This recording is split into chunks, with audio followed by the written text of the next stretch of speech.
really strong opinion on. I think what we need to do as it relates to abortion is to be careful. Like a lot of laws and the things that we pass, when we think about it emotionally and we react to the emotional aspect of it, we pass these laws that don't benefit the majority of people. You know, this single issue or this single instance which makes everybody outraged then encourages us to pass a law or a rule that actually hurts the majority of people or allows the majority of people to abuse or ignore their rights. So I wouldn't want to see any change in the law based on that few guy, that the small percentage of guys that somehow is trapped into being a father. I mean, I feel for their situation. It's a terrible situation. I can relate to the idea that, wow, against my will, or this is something I don't want to happen, and now I'm going to be a father. Especially if you weren't being careless, and so if you were truly trapped.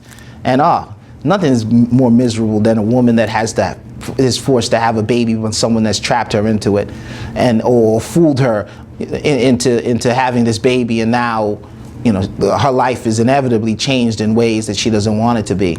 And even though she has the choice of abortion, remember, not everyone feels the same way about it. And it's still a physical ordeal to go through. And so I just, it happens, but I don't think it happens in the kind of frequency. I think it happens for carelessness and a bunch of other things maybe.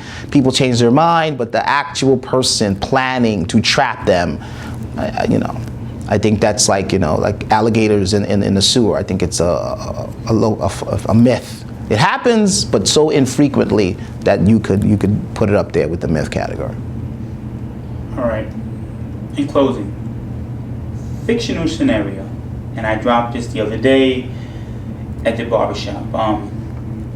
Short story. And here's how the story goes, and you give me your opinion on it. Guy, girl. Guy, girl, okay? The girl loves the guy. The guy's sort of like a player.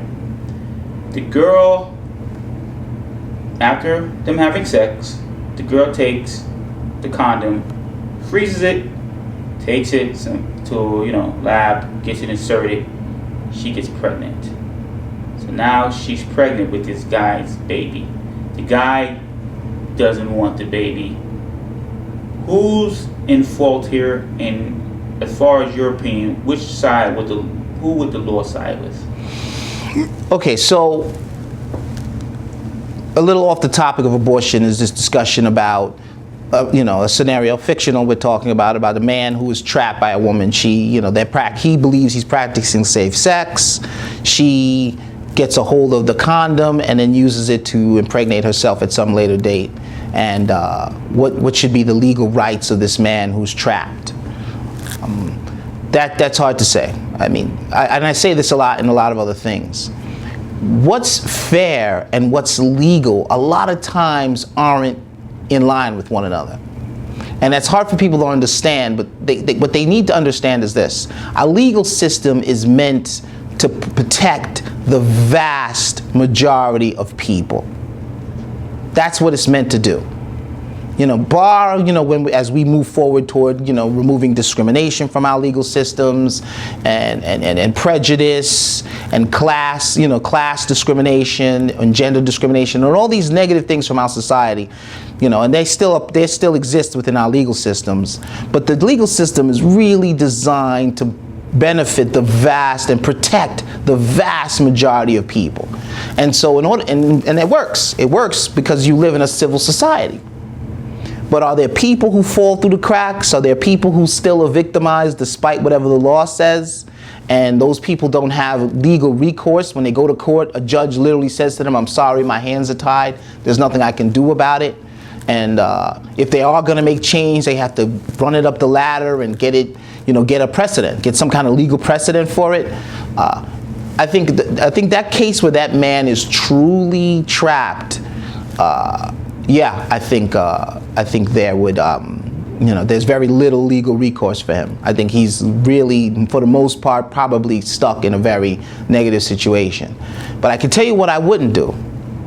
I wouldn't give him the right to be able to make that woman have an abortion. It just wouldn't. Whatever her reasons, whatever her motives, she still is a free person in our society, and she shouldn't be forced to have an abortion. Period. Now, should he have some kind of legal means in which to detach himself from that situation if he wishes to? Should he have some kind of legal means to say, I shouldn't be responsible to be a father in this situation where I'm being forced against my will to be a father? I would agree with that. I would say, get a lawyer, set the legal precedent. If you need people to sign petitions and everything to fight for some grounds in which to do that, I would be for it. I would tell you it would be a difficult thing though. And I would be very weary of any precedent or any laws that protect this very small percentage of people that are actually victims this way, because it could be misused to abuse the rights of a vast majority of people. It could be used for a lot of men who should be legally responsible to their children to say, well, it was against my will, so, and based on precedent XYZ, I now should have no legal, connection or responsibility. So I still would err on a law that protects the vast majority of the people, although there are a small minority of people, and that person still would never have a right to force that woman to have an abortion. Never. I would never agree to that. I think abortion, like a lot of issues in our society, is really fought is really an issue of freedoms. As I said earlier, I think there is a mindset in this country of people who want the freedom to take away other people's freedoms. They love living in a free society as long as it allows them to discriminate or remove the rights or deprive other people of their rights. And I think that needs to be discussed more. We need to err on the side of people having freedom, people being able to participate in this system or in our government freely and equally. Abortion is just one of the issues that we fight about where that's an issue. But I think we need to open it broader and really discuss and really try to have a dialogue and a platform where everyone is free to live as an American and be free and participate in our system without anyone else persecuting them or depriving them of those rights.